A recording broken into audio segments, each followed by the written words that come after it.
The video representing Brit-Am, Hebrew nations, and we are continuing our overview of Brit-Am beliefs of why we hold that the lost 10 tribes are now to be found mainly amongst Western peoples, and what justifies this belief of ours, what was the purpose of it according to our understanding, and what proofs do we have. We have already discussed part of this subject. We will now continue and complete our overall view of the matter. We explained how 10 tribes today are to be found amongst Western peoples. We emphasized that we're not saying that everyone in those nations belongs to those 10 tribes. We said that that is where those 10 tribes are to be found. That is where they gave expression to their Hebrew ancestry, as the Bible predicted, as Scripture foresaw would happen, and as it was required by them according to the Bible through divine providence. And these nations are now considered in effect to be Israelite nations. They are nations with the lost 10 tribes were concentrated. They are nations through whom the lost 10 tribes gave expression to their tribal destiny, to their tribal identity. And it stands to reason, according to historical and other factors, that a good portion of their population, a good proportion, not necessarily all of them, but a good part, are the physical descendants of the lost tribes of Israel. And in the end times, this fact will be known to them, and it will have consequences concerning their conduct, concerning their obligations as nations and as individuals within those nations. We pointed out that the Jews are Judah. The present-day Jewish people are mainly from the tribe of Judah. They also include the tribe of Benjamin, a good portion of the tribe of Levi, and representative minorities of all of the other tribes. That is whom the Jews are. The Jews are that section of the Israelite nation who are dominated by Judah. We pointed out the lost 10 tribes, the so-called lost 10 tribes, or 10 lost tribes, also include descendants of Judah amongst them, but only through Judah, through the Jews was Judah to receive his tribal expression, to express himself as a tribal entity, to achieve that task, that goal that divine providence had placed upon him. The 10 tribes were lost for a reason. They were lost in order to go down, to descend to the level of the Gentile nations, and then to evolve upwards and to bring the rest of the world with them, as to some degree they have done. We also pointed out the Khazars, who were a people in southern Russia, who were the rulers of a great number of peoples in southern Russia. That is more correct. The Khazars were descended from a small portion of the lost 10 tribes who remained behind when the rest of them went westward, together with Jews. Jews who reached that area, and they joined together with these descendants of the tribes of Israel. When they created a great empire, the rulers converted to Judaism, as did part of the Khazar people, and some of their descendants are now to be found amongst the Jewish people.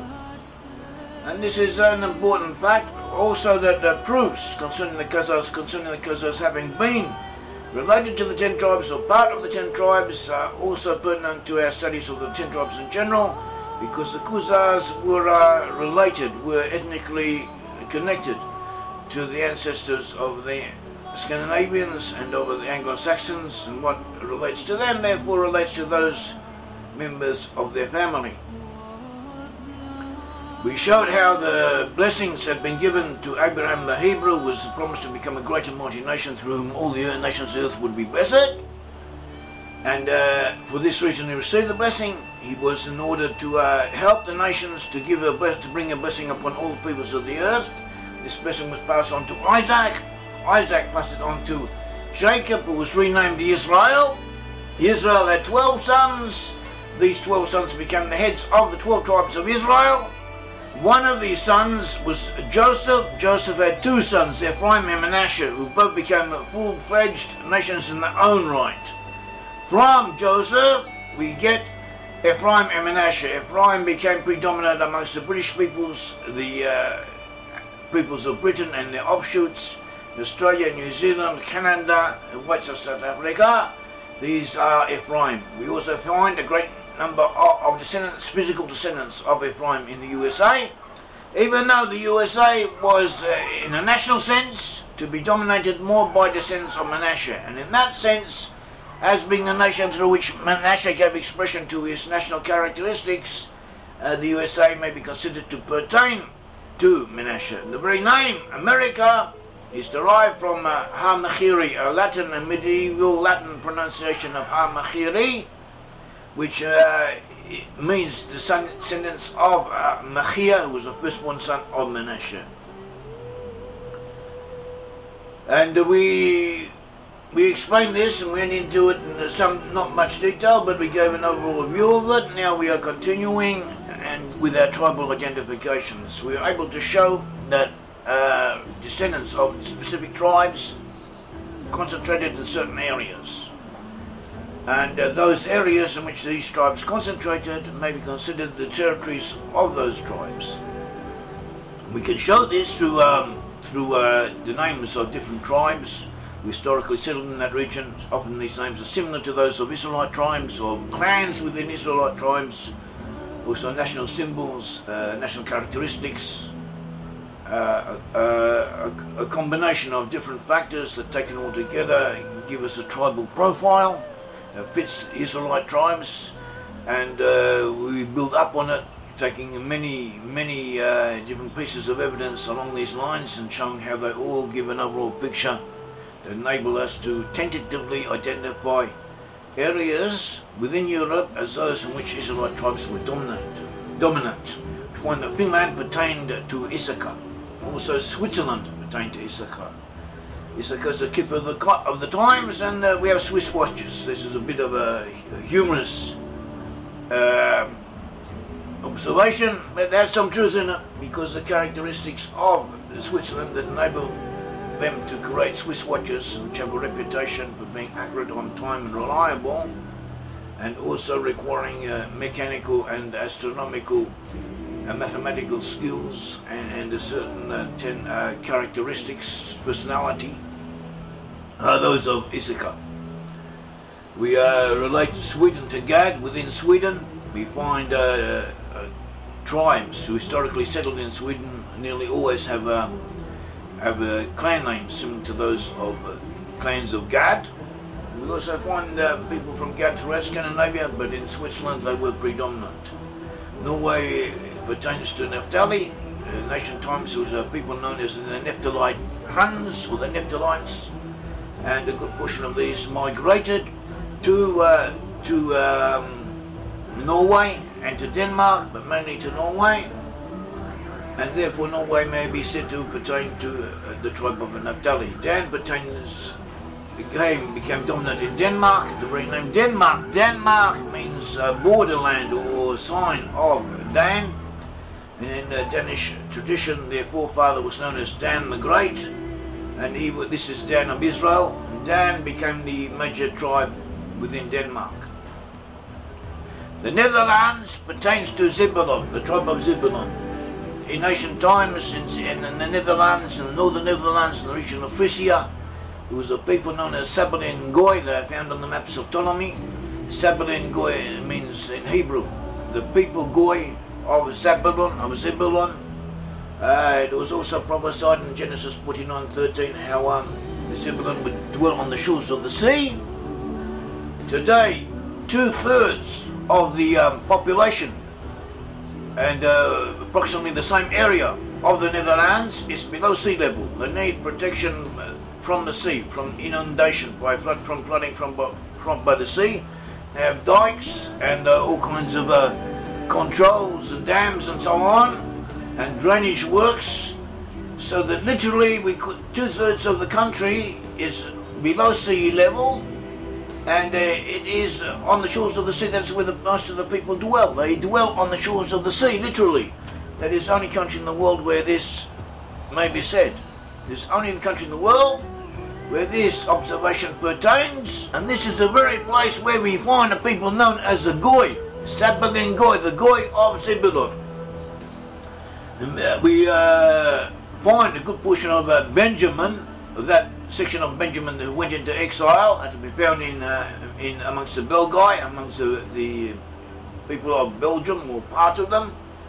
Reuben became dominant in France.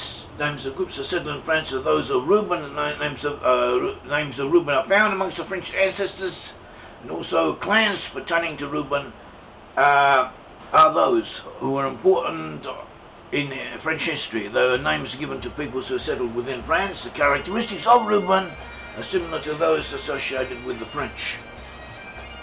Tribe of Asher settled in Scandinavia. We have the As and Asir in Scandinavian tradition as being their forefathers. Asher, the tribe of Asher, is important in Scandinavia. It was also very important in Ireland. Possibly in Ireland it was predominant, at least in the south and the west. Ireland also contains many from Simeon and from Dan.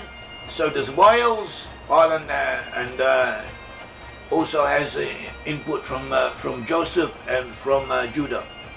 Manasseh was to be important in Scotland and Ireland, and so was Ephraim and Judah. But overall, we may say that Ireland, the southern part of Ireland, pertains more to the tribe of Asher, with Dan in the north, and in Ulster more to Judah, Joseph, and Ephraim and Manasseh. Especially Manasseh historically in the past, Manasseh nowadays more to Ephraim. England along with Canada, Australia and New Zealand pertains to Ephraim. The very word England comes from Angleland, land of the Angles. That is where we get the name England from.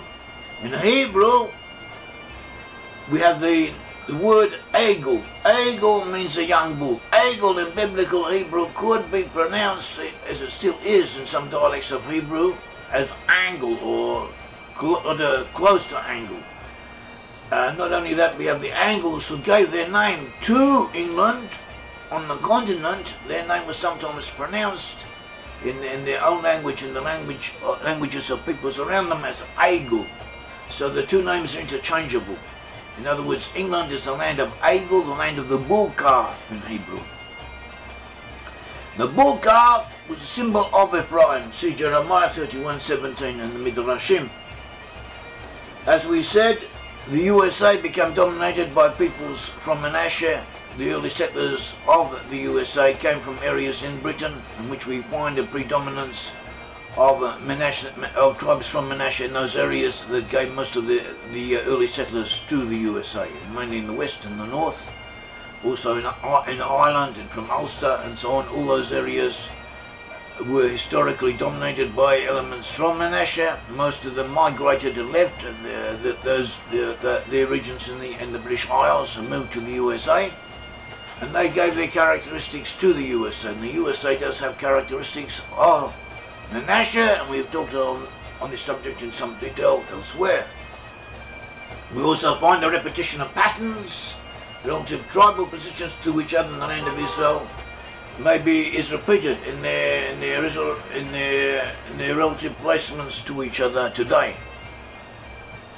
In addition to these tribal identifications, which in themselves are proofs of Israelite identity when we go into them in some detail, we also have rabbinical sources that confirm our conclusions in a general sense concerning lost in tribes. We have direct evidence such as the book of Abijah, the biblical book of Abijah, and commentaries, Rashi and so on to Abijah, which say the lost in tribes are in the west, in the land called Zarephath. It says that Zarephath is the land of France, or the Barbanel says it is both France and England. Others say it is France in the area to the north of France, that general area of Western Europe, and that is the region where the lost in tribes are settled according to the book of Abijah. And look on verse 20 in the first chapter. There's only one chapter in the book of Abijah that's very short, and the commentary is there. And also look on our website where we explain in detail this aspect, this proof. We also have indirect evidence from rabbinical sources that they say the lost in tribes from certain areas with peculiar characteristics that we also find amongst peoples in Western Europe. We also find the biblical verses that, according to our understanding, are describing lost in tribes in the end times, and that we use as proof. We also find rabbinical sources or rabbinical commentators that say as we say, that these verses pertain to lost in tribes, are descriptive of lost in tribes, and they confirm our understanding of literal proof of the Bible. And in our opinion, anyone could see that, but the fact is that a lot of people don't. A lot of people go out of the way to explain these verses as not describing lost in tribes as meaning something different from what they say. So along comes the rabbinical commentators and confirm our understanding, which is a great help and is proof in its own right. And we find also quite a few other sources from rabbinical writings that help us and confirm our conviction and our understanding of the sources of the 10 tribes now are to be found amongst Western peoples.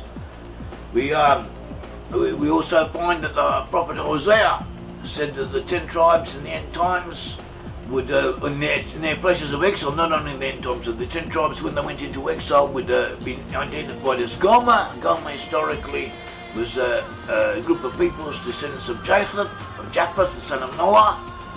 Gomer, the son of Noah, that gave rise to certain peoples in Western Europe, and we find these peoples were in areas in which lost 10 tribes settled, according to tradition. And so we have here a linking of Gomer from Japheth with the Israelite tribes, who are also known as Gomer according to the Bible and according to commentators on the Bible. And also, incidentally, according to certain understanding of names given in Assyrian writings, according to archaeological proofs. Historically, we find that the Assyrians conquered the 10 tribes. So 2 different groups of Israelites. So 12 tribes of Israel were split into 2 different kingdoms. The southern kingdom was known as the kingdom of Judah. From the kingdom of Judah emerged the ancestors of most of the Jewish people, or a good portion of the Jewish people. The others were remained in the north. The 10 tribes were conquered by the Assyrians, so were taken into exile. Some of them were taken overseas by Philistines and by Phoenician proxies, agents of the Assyrians, so settled in Spain. From Spain they moved to the north, they moved into Gaul, into what is now France, and across the seas into the British Isles and into Ireland. Others were taken overseas, and the majority of the exiles were actually taken overseas to different portions of the Assyrian Empire. There they asserted their independence, and they linked up, became identified with other groups such as the Sumerians, the Scythians and the Goths. These peoples were expelled or driven out or moved out of the Middle East and moved northward into the southern Russia, what is now southern Russia, and sometimes to the east and Central Asia. And from there, due to changes of climate, famines, wars, and all different combination of circumstances, over a period of time, they moved in groups to the west, and they merged or became identified with the Germanic and the Celtic peoples in the west. And that is where these peoples come from. These peoples come from this combination of Israelites with other peoples who moved westward. And the evidence of the Hebraic origins of these peoples can be found in linguistics, in their language patterns, in the vocabulary, in quite a bit of the whole structure of their language. Do we find evidence of Hebraic origins, of Hebraic input? Also in their mythology, in their historical sociology, in other fields, any field connected whatsoever in any way with that could shed light on this subject, often provides us with evidence that proves the Israelite origins of these peoples. And we have examples of this in some cases, and we have discussed this in great detail. Another proof is that the dolmens megalithic monuments, which are dated way back tens of thousands of years ago, but actually the real dates should be from the Bronze Age and from the early Iron Age in most cases. And these dolmens are similar to those which are found in the land of Israel, and in what was once part of the land of Israel and what's now Jordan and Syria. And they're set up aligned in certain angles, and certain angles, how the stone is laid one on top of the other, and this is distinctive to them. And we also find this in Western Europe, in the British Isles, in Ireland, in Denmark, in Holland, and in Western Europe. And this describes a pathway of migration of these peoples to the west. And this is what Jeremiah 31:21 says. It says, now, according to the Hebrew, according to the literal Hebrew, in the light of commentary, it says, set yourself up stone monuments, that is many as dolmens, and high heaps of stones, cairns, there's megalithic monuments. Set your heart towards the prepared way, the way in which you went. Turn back, O Virgin of Israel. Return unto these cities of yours, that Jeremiah is saying, use these signs as proof of your Israelite identity, so that you may ultimately return to the land of Israel. That's what Jeremiah himself was saying. See Jeremiah 31:21. So these are the overall proofs showing that the lost 10 tribes are now to be found amongst Western peoples. And nowadays things are falling into place. We're getting close to the end times. We're getting close to a time when this information will be important. It will reflect the future, will reflect the future destiny of peoples in the West. It must be known, it must be made known. It should be known, it should be studied. We're not saying take our word for it. We're saying look at our writings, examine the evidence, decide for yourself. But look well, because the evidence is there. The evidence is telling, it is compelling, and it is true. 10 tribes are now to be found amongst Western peoples. They are destined to be made aware of their identity and to reunite with Judah, as described in Ezekiel 37 and other places in the Bible. Judah is the Jews, and nowadays more than 90% of the Jews are either in the state of Israel or amongst the Israelite nations, because this is the preparation, this is a process of preparation, because ultimately Judah and the 10 tribes will reunite. And will come at least a portion of them, if not all of them, will return to the land of Israel, and to the greater land of Israel, which stretches from the Nile to the Euphrates, and it includes parts of Egypt, Saudi Arabia, the present-day state of Israel, the state of Jordan, Syria, the island of Cyprus, southeast Turkey, Lebanon, and part of Iraq and other areas. That is, these areas will undergo climatic change, and they will be reconstituted and ecologically healed, so that they will be capable of bearing a great number of people in comfort. And the conditions, the preconditions for all of this occurring are now falling into place. The world is getting ready for something to happen, and this is something. This is what the pattern in which things will fall out, the patterns through which things will come to play, and even now they are doing so, as we may see by recent history and also by contemporary events. And each one of us must know this. We must internalize it. We have to study the Bible. We have to understand these proofs. We have to know who we are, who our peoples are, where we came from, where we are going, and what is required of us. Thank you very much. This is Yair Davidi speaking to you on behalf of Brit-Am Hebrew nations. I've been speaking to you from Jerusalem, the capital of Israel. Thank you. May God bless all of you.